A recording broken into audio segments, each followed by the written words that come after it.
You ever notice how most relationships don't end in a big explosion, but in a slow, quiet fade? Two people who once couldn't keep their hands off each other now barely make eye contact. It's not always cheating. It's not always money. It's not even the big fights.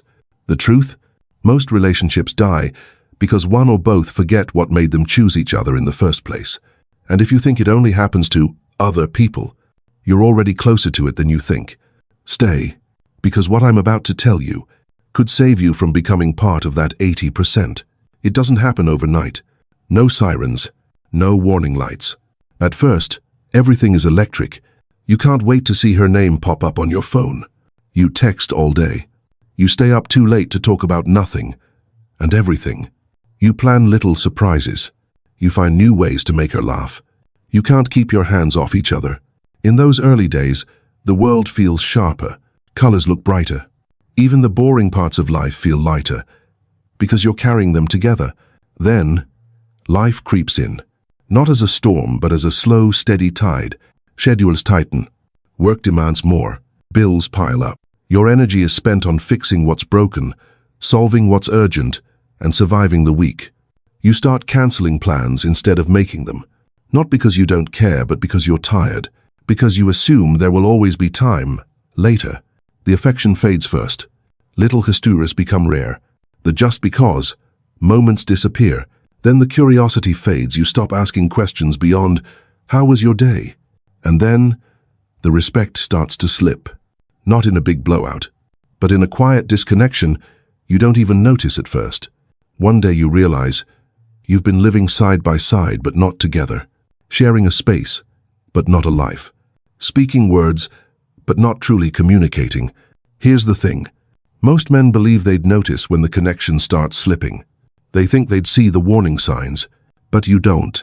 Not when you're busy being the provider, the fixer, the problem solver. Not when you're pouring yourself into everything except the one thing that needs you most, the relationship itself. You assume love will hold, that the memories you've built are strong enough to keep you together while you take care of life. But love isn't a savings account. It doesn't grow interest while you ignore it. If you're not depositing attention, effort, presence, it runs out. And when it does, you don't lose it in one day. You just wake up one morning and realize it's already gone. Humans are wired for novelty. It's in our biology. It's why the start of a relationship feels like fireworks. Everything is new. New conversations, new touch, new ways of seeing yourself through someone else's eyes. You explore each other's worlds, and it's exciting simply because it's unexplored territory. That's why the first few months or even years can feel so alive. You're discovering. You're curious. You're paying attention. But here's the danger. Over time, routine quietly takes the place of novelty. The restaurants become predictable. The weekends become repetitive. The conversation starts circling work, bills, and chores. For many men, this feels normal, even comforting. You think, we're stable, we're settled. But for a lot of women, that's when something inside starts to fade. It's not that she doesn't love you. It's that she doesn't feel the same spark she once did. And when that spark dims, she doesn't just miss you, she misses the version of herself she used to be with you. This is when the mind starts to wander, not always toward another person, but toward another feeling, the feeling of being desired, the feeling of being excited to wake up next to someone, the feeling of being alive. And if that gap isn't filled inside the relationship, it risks being filled somewhere else, through hobbies that exclude you, through people who give more attention, through fantasies about a life where the spark never died. That's why novelty matters. Not because you have to entertain her like it's a full-time job, but because both of you need to keep evolving together, not just coexisting. Novelty doesn't have to be expensive. It can be as small as trying a new recipe, walking a different route, asking her a question you haven't asked in years, surprising her with something that says, "I still see you." Because when you stop giving each other new experiences, you stop giving each other new reasons to fall in love again. Men are especially guilty of believing this myth, that if two people truly love each other, they'll make it through anything. It sounds romantic, it feels noble, and it's dead wrong. Love is not a maintenance plan. It doesn't keep running on its own. It needs fuel. It needs attention. It needs the same effort that built it in the first place. Think of love like a fire. In the beginning it blazes without effort. Everything you do together feeds it. Every word, every touch, every late-night talk adds fuel. But over time, the fire burns down. Not because anything went wrong, but because you stopped adding to it. And here's the thing, when the fire gets low, it doesn't explode. It dies quietly. Couples who last aren't the ones with the most love. They're the ones who understand that love is fragile. It needs new kindling, that it needs moments of connection even on the busiest days. Small, consistent acts matter more than rare, grand gestures. A quick hug in the kitchen. A genuine thank you for something routine. Look into her eyes when she talks instead of glancing at your phone.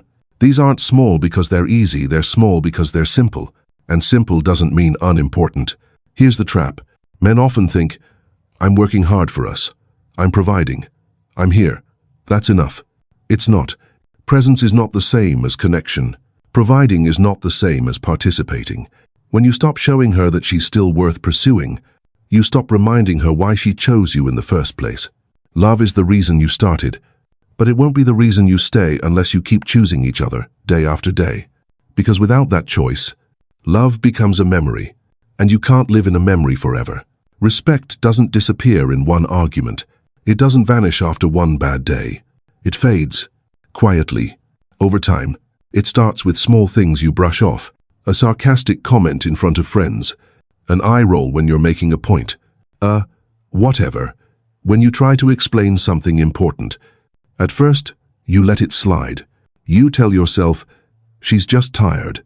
Or, it's not worth making a scene. But here's the danger: every time you ignore it, the line moves. What was once rare becomes common. What was once a slip becomes a habit. Respect isn't just about words. It's about tone. It's about the way someone listens or doesn't. It's about whether your opinions are valued or treated like background noise. And once respect starts slipping, attraction follows close behind. You cannot be deeply attracted to someone you no longer respect. And the reverse is true. She can't be deeply attracted to you if she no longer respects you. The tragedy is, this shift rarely feels urgent at first. No one calls a meeting when respect drops by 5%, but by the time it's down to 50%, it's almost impossible to restore without major change. For men, the loss of respect often shows up as emotional withdrawal. You stop sharing what you think. You keep conversations surface level to avoid conflict. You start to feel more comfortable in your silence than in her company. For women, it often shows up physically. Less touch, less warmth, intimacy that feels mechanical or disappears altogether. Here's the uncomfortable truth. Respect is the foundation that holds love in place. Without it, love can't stand for long.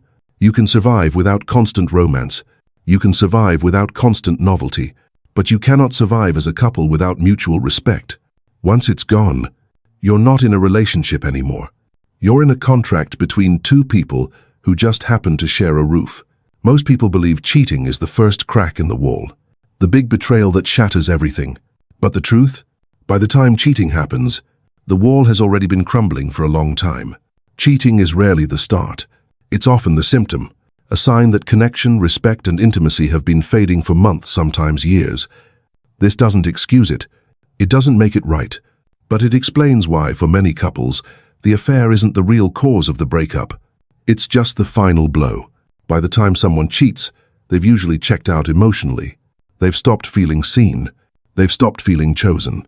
They've stopped believing the relationship can give them what they crave. And here's the dangerous part. You can be in just as much trouble without any cheating, because emotional absence can feel just as devastating as physical betrayal. When you share a home with someone who's present in body but absent in spirit, you are already alone. You feel it in the silence over dinner. You feel it in the way they don't look up when you walk in. You feel it in the way every conversation feels like an obligation, not a connection. Cheating is simply one way a person acts out that emptiness. Others do it through obsession with work, or losing themselves in hobbies that shut you out, or spending more time with friends than with you. Here's what men need to understand. If you wait to take action until there's a clear incident, you're already too late. The real work is in noticing the distance early, in asking the uncomfortable questions before they drift too far, in closing the gap while there's still a bridge to cross. Because once that bridge collapses, it doesn't matter whether it fell to an affair or to years of neglect. Either way, the connection is gone. The end of a relationship rarely comes out of nowhere. It might feel sudden, but in reality, there were signs all along. They're subtle, easy to dismiss, easy to explain away. But if you know what to look for, you can see the cracks before they become canyons. The first sign? She stops asking about your day, not because she's busy, but because she's no longer invested in the answer. Conversations turn into exchanges of information, not moments of connection. Second, she laughs less at your jokes. Humor used to be your bridge. Now it feels like a missed connection. You're trying to reach her, but she's already somewhere else in her mind. Third, you both start spending more time on your phones than with each other. The couch that once held long conversations now holds two people scrolling in silence. Fourth, every conversation feels like a checklist. Groceries, bills, schedules, but nothing about dreams, goals, or what you actually feel. Fifth, intimacy changes. It becomes rare, or it becomes routine. A box to check, not an expression of desire. Here's what most men do when they notice these things. They hope it's just a phase. They tell themselves, things will go back to normal. They avoid bringing it up because they don't want to start a fight. That's a mistake. Silence doesn't keep the peace, it only deepens the distance. If you see these signs, you have two choices. You can ignore them and drift further apart, or you can address them early, even if it's uncomfortable. Ask the hard questions. Are you happy? Do you feel close to me? What do you miss about us? It's not about accusing. It's about opening a door that's slowly been closing, because once that door slams shut, you might never get the chance to open it again. Here's the truth most men don't want to hear. Keeping a relationship alive isn't about big moments. It's not the surprise vacations. It's not the expensive gifts. It's not the social media posts that make it look perfect from the outside. Those things are nice, but they don't fix the slow erosion that happens day by day. What actually works is small, consistent, intentional effort. Changing the scenery, breaking the routine, showing her and yourself that the relationship is still alive. It can be as simple as cooking dinner together on a weeknight, taking a walk after work instead of turning on the television, sending a text in the middle of the day that isn't about logistics but about her. Something like, I was just thinking about you, or remember that trip we took? I still smile about it. These moments are deposits, and relationships run on deposits. Here's another uncomfortable truth. It's not her job to keep the connection exciting. It's yours too. Men often think their role is to provide, protect, and solve problems. And yes, those matter. But if you stop bringing energy into the relationship, you're slowly draining it. Don't wait for a special occasion to be intentional. Make it part of your normal. Because when she feels seen, she responds. When she feels chosen, she leans in. And this isn't about winning her back every week. It's about never letting her forget why she chose you in the first place. Even small acts done with presence are more powerful than grand gestures done out of guilt. Consistency beats intensity. Presence beats performance. Effort beats excuse. Because in the end, a relationship doesn't die from one big failure. It dies from 1,000 missed chances to connect. There's a hard truth most men don't want to face. Sometimes, no matter how much you fight for it, it's already gone. Not because you failed, not because you didn't love enough, but because both of you stopped showing up a long time ago. Walking away isn't the easy option. It's not the coward's way out. In fact, it's often the braver choice. The braver choice is refusing to spend the rest of your life in something that's half dead, refusing to normalize emotional starvation, refusing to keep pretending that fine is the same as happy. The truth is, some relationships can be revived, but only if both people want to bring it back. And here's the test. If you're the only one carrying the effort, the only one asking the hard questions, the only one making changes, you're not in a partnership anymore. You're in a rescue mission. And rescue missions eventually drown the rescuer. Men stay too long for three main reasons. Fear of starting over, guilt about leaving, and the hope that maybe things will change. But hope without action is just delay. And delay is expensive. It costs you years you can't get back. If the respect is gone, if the intimacy is dead, if you've had the hard conversations and nothing changes, it's time to ask yourself a harder question. Am I staying because this is love, or because I'm afraid to leave? Here's the thing. Leaving doesn't mean you stopped loving. It means you started loving yourself enough to stop bleeding for something that's no longer alive. And sometimes, the only way to honor what you had is to have the courage to walk away. Because when you leave the wrong thing, you make space for the right thing. Even if the right thing is just finding yourself again. 80% of relationships fail, not because love isn't real, not because people are bad, but because, somewhere along the way, they stop doing the very things that made them fall in love in the first place. They stop choosing each other. They stop paying attention. They stop creating new reasons to stay. Here's what you need to hear. You are not powerless in this. You can't control another person's effort. You can't control how much they choose you, but you can control how you show up. You can control whether you ignore the signs or address them. You can control the standard you set for how you will and will not be loved. Being in the 20% that make it isn't about luck. It's about discipline. It's about intention. It's about refusing to put your relationship on autopilot. And if you try, if you give it your all, and it still ends, then you walk away knowing you didn't quit too soon, knowing you didn't hide from the truth, knowing you valued yourself enough not to live in a love that only existed in memory. Because the real win isn't keeping a relationship at all costs. The real win is building or leaving in a way that lets you keep your self-respect intact. So, choose carefully, choose daily, and if one day you have to choose to walk away, do it with your head high, because at the end of the day, you'll live with the results of your choices, not anyone else's. It's your life. It's your heart. It's your choice.